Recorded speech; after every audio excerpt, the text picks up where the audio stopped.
Hey everyone, Ittarra here, bringing you a bit of a different Warframe video this time around. Usually it's Warframe 101, but this time I wanted to go over top 5 underappreciated primaries in Warframe. Now, just because they're underappreciated doesn't mean that they're bad weapons. These weapons are actually kind of fun that I've found out because of different mods and so on and so forth. The only problem with them is they are overshadowed by, let's just say, Tiger's Prime, Toncore, Soma Prime, etc., etc. Now, for this top 5 list, it will go weapon, where to find it, as well as a speed build. Now, these are not mid-max by any means or anything else. It's just for a base understanding of what mods to look for. And if you need them in trade chat, I can probably give you a pricing here. Now, without further ado, let's get into this top 5. Number 5, we have the Ogre Asst. Now, if you're wondering what this weapon is, it's actually the Grineer Bombard's weapon. The one that tracks you around corners and suddenly can hit you from a Great Wall of China away. The Ogre Asst is actually a very fun weapon due to the Kayla the Thame patch that came through back when Rathum was first introduced. Now, the reason for this is for this one mod right here, Night Watch Napalm. Rockets disperse napalm, inflicting plus 30% damage over 6 seconds across 90% of the explosion area. Essentially what that means is it's a big freaking fireball that just stays for 6 seconds that deals 30% of your weapon's damage. This is perfectly combined with Firestorm because it expands the area. It scales off of the explosion radius. It's these two mods right here that make this weapon so much fun. It'll just create a blanket fire effect. Now, just in case I haven't said it, I just wanted to say that you find this in the Grineer Dojo. You find this in the actual Grineer Labs Dojo room. So it's not going to be that much of a problem to actually get your hands on this weapon. There are a couple weapons that are a little bit to actually get a hold of because it's based on what Barrow is bringing. Yes, we have Barrow weapons in here. Now, the base thing that you want to have for your Ogre Asst is Firestorm, Night Watch Napalm, and Speed Trigger so you can just kind of speed it up. This is basically just the base premise of what you want. If you're just looking for the two mods that are needed, Firestorm and Night Watch Napalm. Now we're going to cut to some gameplay here to show you exactly what this weapon can do. And here we are in Heracon because it's a decent high level area just to show what the ogres can do. I'm actually just doing a little bit of an excavation here, and here comes a big group of affinity, and baboom! Wall of affinity, and the napalm keeps out actual other enemies from actually trying to charge forward. It's a pretty amazing weapon. I love it for the CC of just that whole napalm feeling. Now, on to the next one. Number 4. We have the Burson Prime. Now, the Burson Prime was actually one of the very few guns that I was genuinely surprised on because of one mod in particular, Gilded Truth. Now, the reason why is because this gives the Burson Prime an actual AoE affinity bomb. And for those who don't know what an affinity bomb is, it's a massive AoE explosion of damage that will actually heal your allies around you if they're near you. The Burson Prime does suffer from one critical thing, and that's its fire rate, which is exactly what this mod gets. Now, just for base build, you want to build this just like any other gun, serration, split chamber, and so on and so forth. But its main draw is its status. Once you actually put split chamber and these two status mods on, you have 53% status. But the main reason why this is underappreciated is just solely because it's overshadowed by Burson Prime and a whole bunch of other different weapons. But this is one of the very few primes that you can actually get an affinity bomb for. Now, like I said before, let's cut to some gameplay and show you what this thing can do. Now, as you can see with this little collective of corpus that are, I think it was 45, the Burson Prime shreds them pretty freaking quickly, which is kind of shocking when you think about it, because they're immune to slash damage, more or less, and this Burson is primarily slash. And there you can see an affinity bomb. So it's actually not too shabby, even on a semi-higher level mission. So even if you're going through this, Burson Prime is actually a pretty good choice.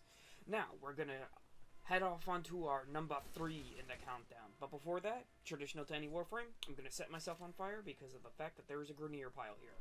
Hang on, wait for it, God damn it! Number 3. Tellus Bolt. Now, the reason for the Tellus Bolt, and also a little bit of a side note, you can only get the Tellus Bolt with your rank Mastery 12. You get this from the Arbiters of Hexus. If you're not allied with them, it'll cost you about 35 platinum to get it. Now, the reason for the Tellus Bolt is people are losing their minds over Boltor Prime. In my personal opinion, Tellus Bolt is actually a lot stronger, and the reason for this is because the Tellus Boltor actually has a 90-round magazine, whereas Boltor Prime has only a 60-round. While the damage on the Boltor Prime is a lot more, the extra 30 rounds that you get from Tellus Boltor, plus on top of the Affinity Bomb, makes it a really amazing weapon.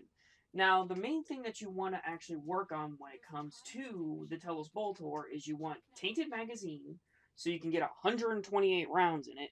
Oh my god. And Serration, Split Chamber, and Shred. Now, the reason for these is because the base damage of the weapon is not too substantial. However, the amount that you have in the magazine makes it a really decent weapon. Shred is to make sure that every round that you fire actually goes through and you get the most out of each shot. Serration, base damage. Split Chamber, you fire 2 bolts instead of just the 1. So instead of having 128 round magazine, you have effectively 256. So there you go. And also, on top of that, I just have Piercing Caliber on there because I was actually able to get it during the Razorback event, but this is not actually necessary for you to do what the Tellus Boltor was meant to do. Now, like always, here we go with the gameplay so you guys can appreciate. And now to showcase the Tellus Boltor, I am on Uranus with Ophelia inside of this survival there, where you face Tyragor's special Grineer because they are surprisingly bulky no matter what level they are. As you can clearly tell, I had 128 rounds, and with the combination of Shred, the Punch Through, as well as a few other choice mods, boom, Affinity Bomb, dead. And not only that, but because I have a reload mod on, I have less than 1 second and just watch this lawnmower go to work cutting down everything. It is amazing how much firepower and how much damage you can truly dish out with the Tellus Boltor, and this is why I prefer it over the Boltor Prime. Now, I don't see very many people using the Tellus Boltor, whether it be just due to damage or anything else, but realistically, it's a very great weapon, especially for Rank Mastery 12. Well, everybody, here we go with number 2. Number 2, the Sobek. Now, the Sobek was actually a really powerful weapon in of itself due to the Affinity Bomb you get from Steel Meridian. However, with the Kayla the Theme event that popped up, it got probably one of the most powerful mods that drops from that event. Acid Shells. Killing enemies causes them to explode, dealing plus 450 or 45% enemy max health as corrosive damage in a 15-meter radius. The Sobek got Combustion Beam. Now, what this means is that whenever you get a kill with this weapon, it'll cause a chain reaction. This makes this weapon even more powerful against both Grineer and Corpus, because Corpus are weak against impact and Grineer are weak against corrosive. Now, the thing about this is this actually scales with Shattering Justice. This is probably the only... no, there's one more weapon that I have that I will be showing you that you would want this full build here. Now, I'm pretty sure that there's probably some mid-maxing I could do or switch out one thing for another. However, this I found works best. This will carry you until at least wave 50 or 1 hour in a survival. Yeah, it is that powerful. I love this weapon, and this weapon is amazing. It gets the Oda seal of approval.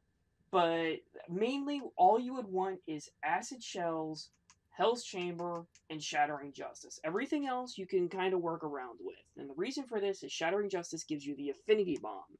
Acid Shells gives you the Combustion Beam. And Hell's Chamber just increases the multi-shot so you can actually do as much damage as needed as quickly as possible. Plus, a 20-round clip is nothing to sneeze at with that. Now, hard cut to the gameplay so you can see it and appreciate. And to show off the power of the Sobek, we are inside of a spy mission on Eris, which is a stronger version of the Corpus and everything else, but as you can clearly tell, even Corpus techs, I one-shot with this weapon. It is an extremely powerful weapon that deserves its fair share of use, to be honest with you, especially considering it has acid shells on top of actually having an Affinity Bomb. Well, that's going to do it for the Sobek. I just wanted to show you guys the power of it, and now we're going to the number 1 pick. Dun dun dun! See ya! At number 1, we have the Ignis. Now, the reason for the Ignis is solely because of the fact that because it is a beam weapon, it can actually use combustion beam. On top of that, it can use Sinister Reach. Think of it as the Amprex, but with fire damage.